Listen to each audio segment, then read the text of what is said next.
What's up, guys? Welcome to the Stats Free Sports channel. Let's get right into it.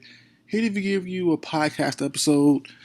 No podcast episode number or title, nothing like that, but just an episode style of video.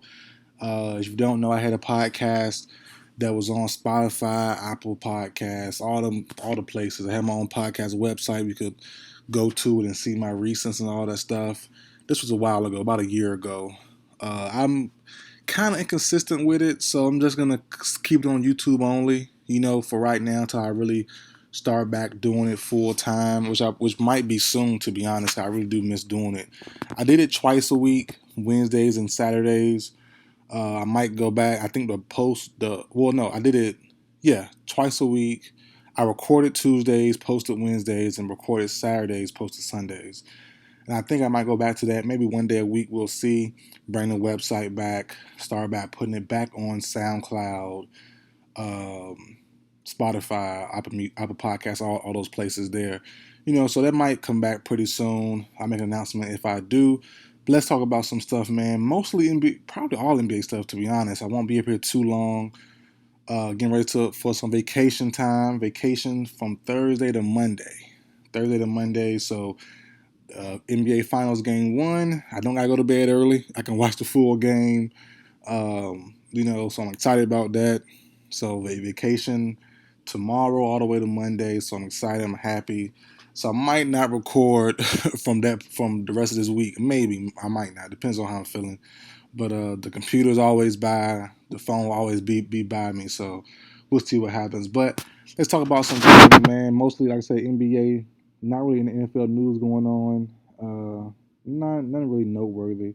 But let's talk about Quin Snyder to start off the episode. Quin Snyder could be leaving the Jazz. Now, this isn't breaking news. About a month ago, when the Jazz officially fired Frank Vogel, the talk was Quin Snyder for the Lakers. It was Quin Snyder to the Lakers. When it came out maybe a couple days later, like, nah, not reps, but sources say, which is probably from Quin Snyder or his reps, probably just basically saying that, yo, they're so dysfunctional over there, I'm not going over there. We know now they hired Darvin Ham, so cool. But a report came out today that Quin Snyder still could be leaving, which to me makes sense. You have no clue right now what you're gonna do with Donovan Mitchell or Rudy Gobert Gobert. They've been a franchise who's been on the up and up the last couple years since Snyder has been there, the last 7-8 years, and they got into a point now.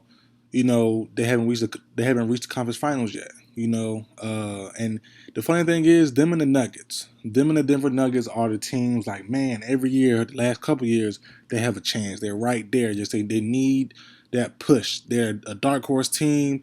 They remind me, if you're an NFL fan, they remind me of the Tennessee Titans. They're in that same realm, just a different sport.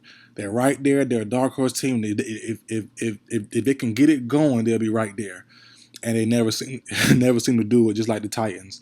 So I think they should be disbanded. Coach and all, Rudy Gobert and Mitchell. I think they should go their separate ways, as I've done multiple videos on. As soon as they got bounced from this year playoff run, I made a video saying one should be traded. And I think Quin Snyder should weigh his options out, go ahead and leave, weigh his options out, and then return next year, because some job will be open. I'm not sure whose. You can look around. You never know. Maybe LA Clippers, Tyronn Lue. I know he's been there for 2 years now, one without Kawhi Leonard. Is it 3 years now? 2 or 3 years? He was there during the bubble. He was there. Okay, so this is Tyronn Lue's. No, Doc was there during the bubble. Whatever, but yeah, this Tyronn Lue, I believe, second year. One with Kawhi, one without Kawhi this past season, and really Paul George. So you never know. Tyronn Lue might, be out of the job in LA. I doubt it though. But some jobs might be open, some jobs that I can't think of right now. But Brooklyn job, Steve Nash, you never know. So we'll see where it goes. But if I'm Quin Snyder, I'm out. I'm out. We're in disarray. We can't win. We've reached our peak. If I'm Quin Snyder, the only way I stay is if you guarantee me a superstar or a star wing, like OG Anunoby from Toronto Raptors, like Zach Zach Levine, yeah, but not really. I want a kind of a two-way guy. So OG, um, Chris Middleton type of guy, long arm, 3-and-D guy, you know, two-way guy, but he can also score when he wants. You know, he can create off the dribble for himself as well. Not just a 3-and-D guy. You know, could they have a couple of those now? Royce O'Neal, Joe Ingles. No, not D. They're not the defensive type of guys anymore, but they're in that type of ilk kind of sort of. So they need a scoring wing that can play defense, a good two-way wing. And you know, I made a video the other day on OG and Anunoby potentially being traded to the Blazers, and the Raptors fans lit my butt up, and I still stand by it. It's definitely an option, but the rumor mill is going around about OG pretty heavy, and the Jazz are on that rumor mill. You know, I'm very doubtful the Jazz could land him, to be honest. But the Blazers have a better chance. Still doubtful on both, but the Blazers have a better chance with the seventh overall pick, in my personal opinion. But if the Jazz can't guarantee Quin Snyder a star to go along with Donovan Mitchell and keep Rudy Gobert, then no. Because if without Rudy Gobert, they have no inside defense, and then they're going to be still in the same position. They're going to be sucky, you know. So they're going to be in a similar spot as the Mavericks. So nah, keep Rudy somehow. Keep Rudy, keep Mitchell, and give me another two-way wing. Then I'll stay if I'm Quin Snyder. If you can't do that, then I'm bouncing. Which you probably can't do that, so I'm bouncing. You know what I mean? That makes the most sense to me. I'm doubtful that can happen for the Jazz. So I'm gonna go ahead and dip out. Um, if I had to bet on a player moving, I think it'd be Mitchell. I think he's easier to move. I think the want and need for him is more than Gobert, which you would think sometimes might not be the case. Shot blocking center who can be on the perimeter and keep his own and hold his own as a 7-1, 7-2 guy. And that look, Rudy Gobert is elite. Don't get it twisted with the fans on social media and and the NBA players constantly talking down on him or treating him bad, you know, on like the All-Star stuff like that. Rudy Gobert is a monster. You know, he gets treated dirty by everybody. But you know, he's a monster. He's elite at what he does. But I still believe there's more of a need than Mitchell than Gobert. You know, and I did a video yesterday on Donovan Mitchell being traded to the Miami Heat for Tyler Hero, maybe Duncan Robinson, and no, it's not the exact trade, but just the main pieces. Tyler Hero, first round picks, and Duncan Robinson maybe for for Mitchell, because I believe that the Heat need another scorer, and Hero is in that ilk, but he's not there yet. Mitchell is of that ilk as well. He's a lot closer. You know, we've seen him drop off, you know, the last couple years, some very big games in the playoffs, which is what they need in Miami. The only thing is he don't he's not good on defense side of the ball, which Harold isn't either. So you're not really trading off. You're trading off probably worse 3-point shooting by losing Hero, but you're getting a better overall score, and you're getting a more consistent score, and you're getting the same defensive level type of play. You know, and maybe being around Miami, it might boost the on Mitchell's defense level up a little bit, maybe. You know, so I think it's a great trade to at least consider on both sides. I think it should happen. I think it will happen. To be honest, I have Mitchell going. Some say the New York Knicks. I say no for Mitchell. Um, they have no assets. What would the Jazz want? R.J. Barrett? Nah. Nah. I'm good. If I'm the Jazz, I'm good. R.J. Barrett, Emmanuel quickly. If that's all you got, then no. I'm not doing that. Obi Toppin, no. That's not enough. That's definitely not enough for me personally. So if I'm a Knicks fan, keep on wishing for Zion to come another year or two or three. But I don't see Donovan Mitchell going to the Knicks unless he wants to go there. But like I said, the Jazz have to get enough back. And I don't think the Knicks have enough or have what anybody really wants. You know, I don't want. If I'm a team personally, I wouldn't want R.J. Barrett. I'm good on him. I don't want Obi Toppin. I do want Emmanuel quickly, but I don't think he's a starting caliber guy. You already have Jordan Clarkson, so you know I'm kind of good. So yeah, I'm thinking it's the Heat or bust right now for Donovan Mitchell. Off my head, maybe Cleveland, Colin Sexton, maybe. I doubtful there too. Um, I do have a video as well done yesterday, or maybe 2 days ago, but it's Bradley Beal trade to the Cleveland Cavaliers for Colin Sexton. I like that move a lot. It makes sense, on both ways to me personally. So yeah, I have that one going on. I have Zach LaVine going to the Spurs. I like that move a lot. Ayton, I'm not sure. Some say sign and trade. I did a video as well on Ayton. I take it back though. I kind of take it back.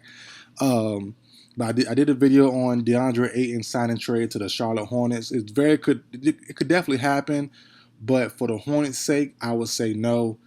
I did a revised video of an alternate move I believe should happen before Ayton is considered, and that's signing Mo Bamba to a nice contract that the Magic won't match because Mo Bamba is a restricted free agent.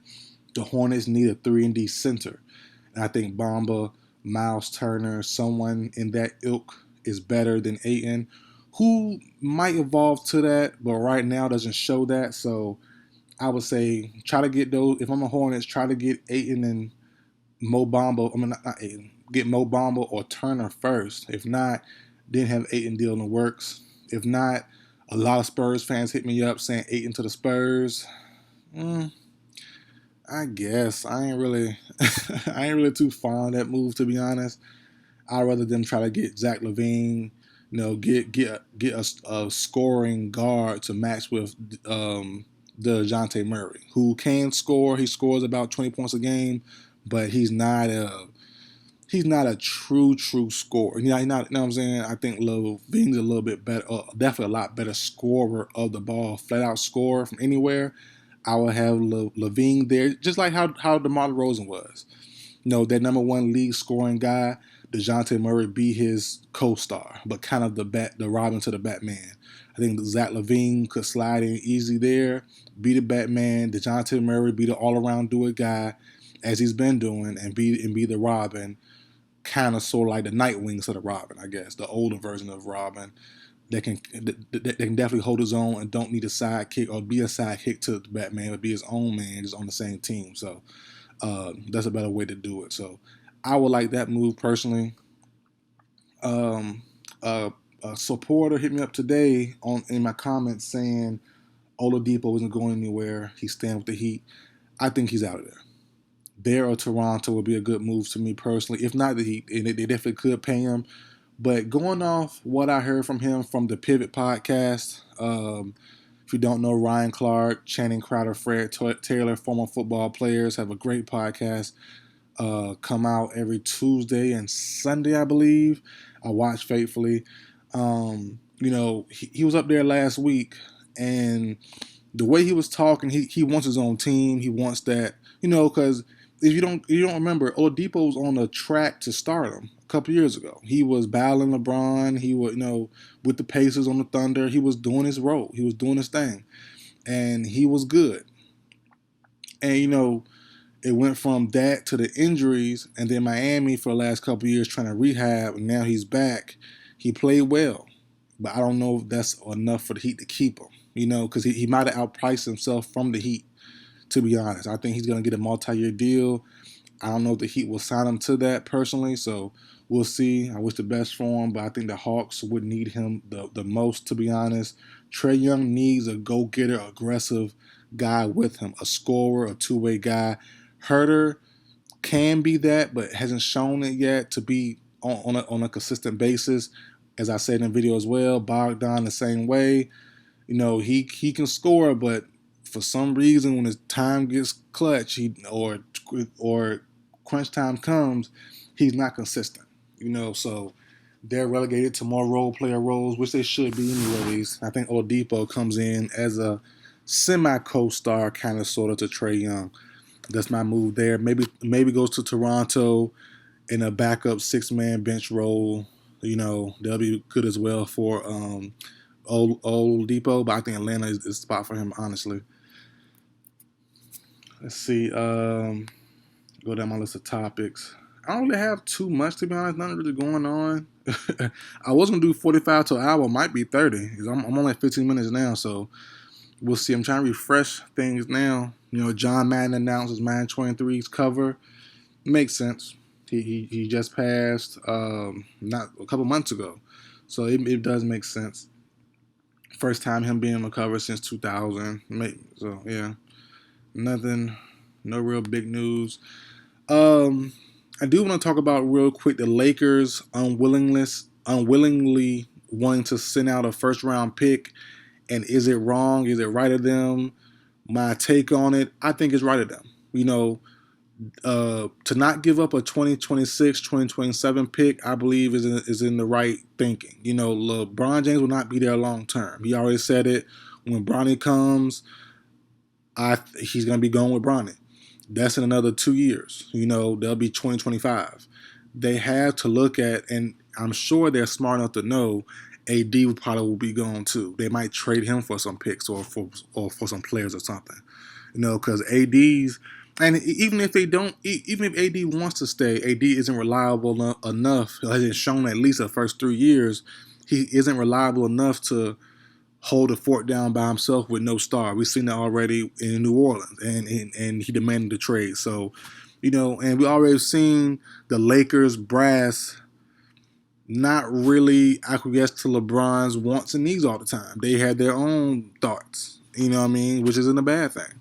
You know, so I think in 2024, 2025 season, LeBron will be somewhere else, wherever Bronny is. Probably not the Lakers. I highly doubt it. And AD will be on the trade block that year or the year after. And it makes sense. So you're going to need those picks for the future to rebuild.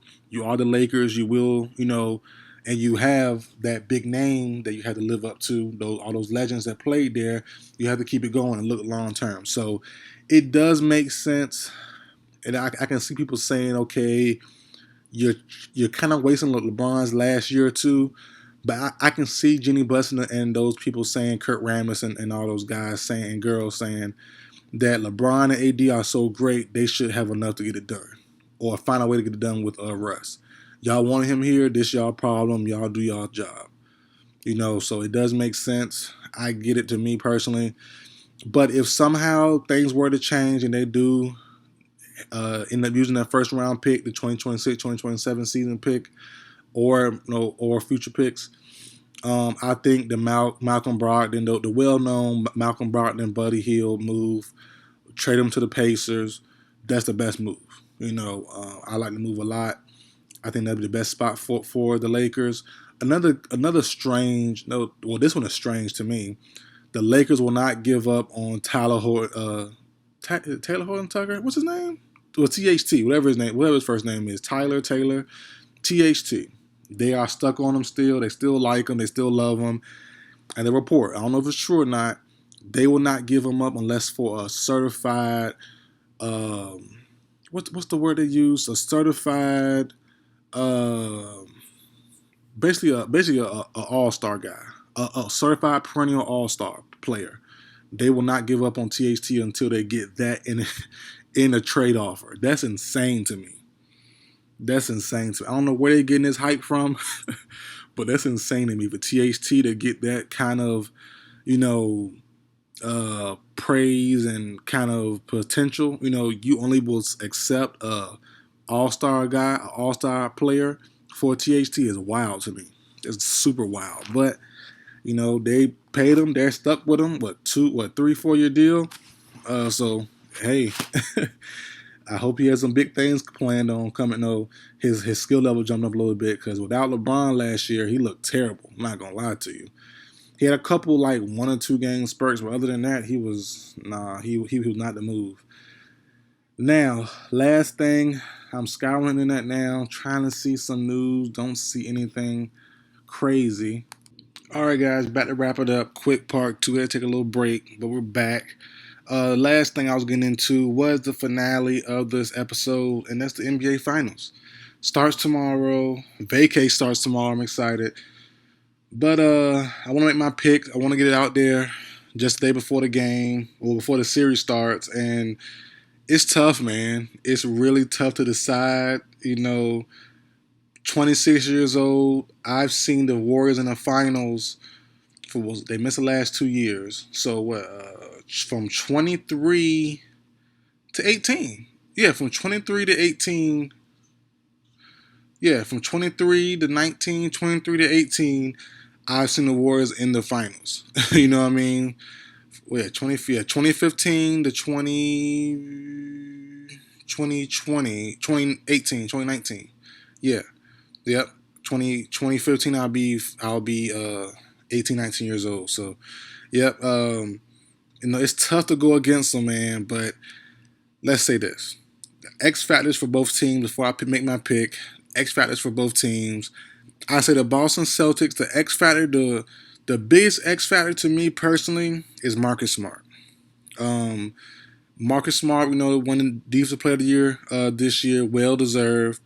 I think Draymond would have had it if he would have been healthy. Draymond missed a bunch of games, but I think 34, 35 games. But there's nothing here and there. Marcus Smart won it, but the thing on Marcus Smart is his offense. It seems like, and we all know this, the Celtics are super uber talented. But it seems like when Marcus Smart scores that ball, and when he's on, it seems like the Celtics are unstoppable. It seems like they're unbeatable. And I think if Smart can give Brown and Tatum give you 20 plus a game on the average, if I'm not mistaken. So let's say 20, 23 a game from both guys, right? And then you give Smart. If Smart can give you maybe 2 or 3 games of 15 plus points, 18 plus points, I think it's a wrap. I think it's a wrap. Because you have to kind of go into it with, okay, Tatum's going to go off and probably give you 1 game solo. He'll probably snap. Brown could do the same as well. But potentially. So that's 2, right?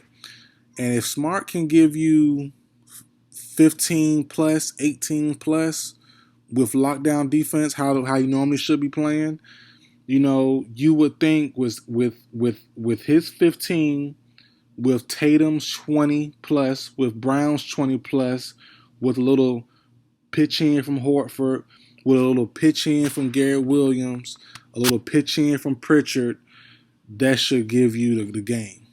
So that's already 2, 3 games of Marcus Smart, 15, 18 plus. I say that's 4. Brown win you 1, maybe. Tatum win you 1, that's 2. Then Smart have 3 games of 15.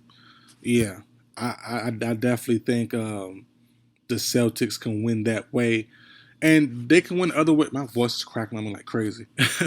The Celtics can win other ways as well, without Smart scoring that much.